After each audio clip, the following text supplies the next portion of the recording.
গত ২৮ সেপ্টেম্বর রোববার রাতে দেশের ক্রীড়া জগৎ ও রাজনীতিতে এক ফেসবুক স্ট্যাটাসের নীরব যুদ্ধ শুরু হলো। যুব ও ক্রীড়া উপদেষ্টা আসিফ মাহমুদ এবং ক্রিকেটার সাকিব আল হাসান কেউই কারো নাম উল্লেখ না করেও একে অপরের দিকে ইঙ্গিত করে মন্তব্য করেছিলেন। গত রোববার রাতে প্রথমে স্ট্যাটাস দিয়েছিলেন আসিফ মাহমুদ।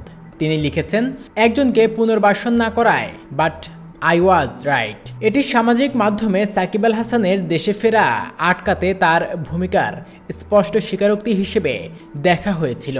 এর ঠিক ১ ঘন্টা আগে সাকিব সাবেক প্রধানমন্ত্রী শেখ হাসিনাকে জন্মদিনের শুভেচ্ছা জানিয়ে ছবি পোস্ট করেছিলেন। ক্রীড়া উপদেষ্টার ইঙ্গিতের জবাবে সাকিব পাল্টা স্ট্যাটাস দিয়ে লিখেছেন, যাক শেষমেশ কেউ একজন স্বীকার করে নিলেন যে তার জন্য আমার আর বাংলাদেশের জার্সি গায়ে দেওয়া হলো না, বাংলাদেশের জন্য খেলতে পারলাম না। তিনি আবেগপূর্ণ সমাপ্তিতে আরও লিখেছেন, ফিরব হয়তো কোনোদিন আপন মাতৃভূমিতে, ভালোবাসি বাংলাদেশ।